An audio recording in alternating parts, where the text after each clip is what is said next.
الحمد لله رب العالمين والصلاة والسلام على سيد الأنبياء والمرسلين وعلى آله وأصحابه أجمعين أما بعد أعوذ بالله من الشيطان الرجيم بسم الله الرحمن الرحيم إذا جاء نصر الله والفتح ورأيت الناس يدخلون في دين الله أفواجا فسبح بحمد ربك واستغفر إنه كان توابا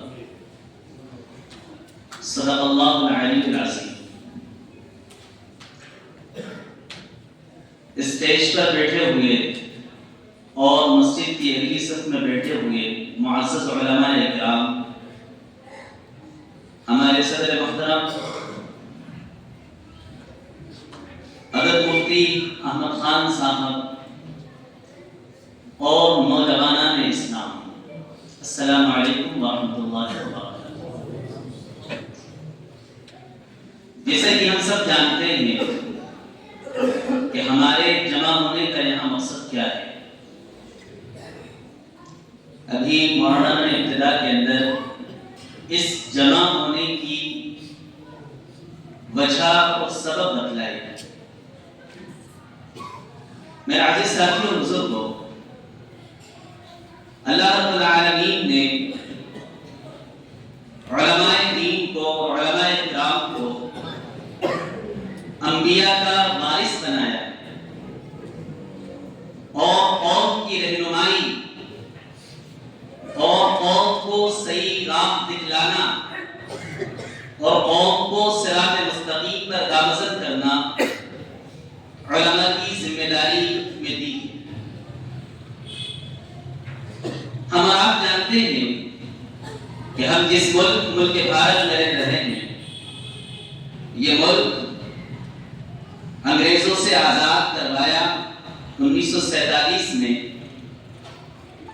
اور ہم آپ سب جانتے ہیں کہ ملک کو آزاد کرانے کے اندر مسلمان عوام اور علماء اکرام نے اہم رول اور اہم کردار ادا کیا۔ انہی اہم کرداروں میں جو ایک بڑا کردار اور نمایاں کردار ادا کیا ہے، جمیع علماء ہند نے کیا ہے۔ یہ کوئی تنظیم آج کی تنظیم نہیں ہے کہ ہمارے سامنے آج اس کا تعارف ہو رہا ہے یا آج ہمارے سامنے اس کا بینر آیا ہے، یہ آج کی تنظیم نہیں ہے۔ 1919 کے اندر قائم کی گئی تھی، 2019 کے اندر 100 سال پورے ہو چکے ہیں۔ 100 سال پورے ہو چکے ہیں، 100 سالہ منایا گیا، 100 سال 100 سال سے مسلسل جد و جہد، جس وقت جیسی قربانی کی ضرورت پڑی جمیع علماء ہند کے افراد نے۔ آزادی سے پہلے جنگ آزادی کے اندر جو کردار نبھانے والے تھے، یہ ہمارے آپ کے سامنے ہونا چاہیے کہ 1919 کے اندر، اور حضرت شیخ الہند رحمۃ اللہ علیہ مالٹا کی جیل کے اندر تھے۔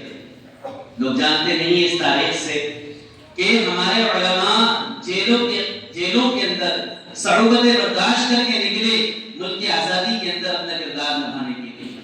تو خبریں سنی کہ بھائی حضرت شیخ الہند رحمۃ اللہ علیہ آئے، تو ان کے لیے کیا پلیٹ فارم ہو جس پر وہ چل کر تحریک آزادی کو آگے بڑھا سکے۔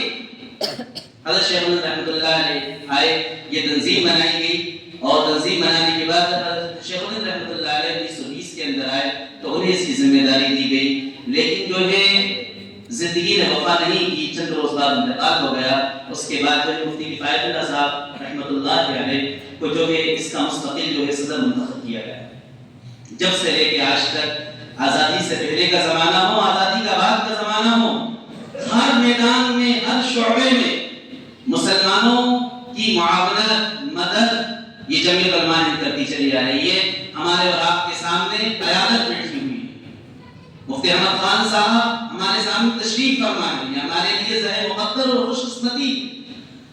حضرت کے جو والد محترم حضرت مفتی عبدالرزاق خان صاحب، کون نہیں جانتا ہے مدھیہ پردیش کے اندر، کوئی کوچہ گاؤں دیہات جا کر دینی فکر کی، اور اس کے بعد اللہ کا فضل یہ ہے کہ اللہ رب العالمین نے وہ فکریں حضرت کے اندر دی، اور وہ فکروں کے ساتھ ہم سب کو کو لے کر چھوٹوں کو لے کر جو ہے وہ چل رہے ہیں اور پوری ایم پی اور مدھیہ پردیش کی قیادت ہمارے سامنے ہے.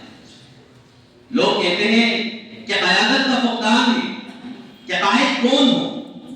قیادت کا فقدان ہے, ہماری کوئی قیادت کرنے والا نہیں, ہماری کوئی رہنمائی کرنے والا نہیں ہے, ہماری کوئی سرپرستی کرنے والا نہیں ہے, ہمارے سر پہ کوئی ہاتھ رکھنے والا نہیں ہے. بلکہ بات یہ ہے قیادت کی کمی نہیں ہے, تسلیم قیادت کا فقدان ہے کہ قیادت جو آئے گئی ہے اس کو تسلیم کر لیا جائے. یہ مدھیہ پردیش کی قیادت. اب یہ آ گئے اور آنے کے بعد ہم سب سے یہ درخواست کرتے ہیں کہ تمام ہی لوگ یہ قیادت کے ساتھ مل کر, ان کا ہاتھ میں ہاتھ دے کر, ان کے قدم سے قدم ملا کر آگے بڑھیں. انشاءاللہ العزیز مسلمانوں کا مستقبل روشن ہوگا انشاءاللہ. ساتھ دیں گے سارے لوگ انشاءاللہ. یہ جمعیت علماء ہند کا کام ایک کام نہیں ہے, یہ تعلیمی کام بھی کر رہی ہے, بیواؤں کی مدد بھی کی جاتی ہے, اس کے پلیٹ فارم سے محتاجوں, غریبوں, ضرورت مندوں کی بھی مدد کی جاتی ہے. جو بے گناہ مقدمات کے اندر ہمارے مسلمان نوجوان جیلوں کے اندر سلاخوں کے پیچھے ٹھوس دیے گئے ہیں, ان کو نکالنے کا کام بھی جو ہے جمعیت علماء ہند کرتی ہے.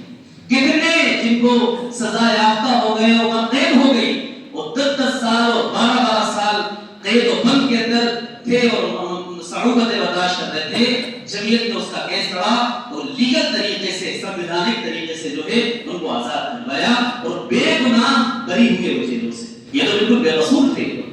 جمعیت علماء ہند نے اس کا کام کیا ہے. آج اللہ کا فضل یہ ہے کہ پورے رائے ضلع کے اندر ایک یونٹ تیار کی ہے, ایک نئی جماعت پھر سے تازگی کے ساتھ تیار کی ہے. ہم دعا گو ہیں اللہ کے حضور میں کہ اللہ رب العالمین یہ ایک رائے ضلع کی جو قیادت مولانا حامد خان صاحب کے ذمہ دی گئی ہے, اللہ ان کو بحسن خوبی کام کرنے کی توفیق عنایت فرمائے. اور یہ ہمارے ہم ان کے ساتھ, ان کے ہاتھ میں ہاتھ دے دیا, ان کی صلاحیت میں اور ان کی قیادت میں انشاءاللہ العزیز رائے کے اندر کام کریں گے انشاءاللہ. اللہ رب العالمین ہم سب لوگوں کو ان باتوں پر عمل کرنے کی اور سمجھنے کی توفیق عنایت فرمائے, کیونکہ وقت قریب ہے اور بھی لوگ ہیں. اللہ رب العالمین ہم ان سب باتوں کو سمجھنے کی توفیق عطا فرمائے. واخر دعوانا الحمدللہ رب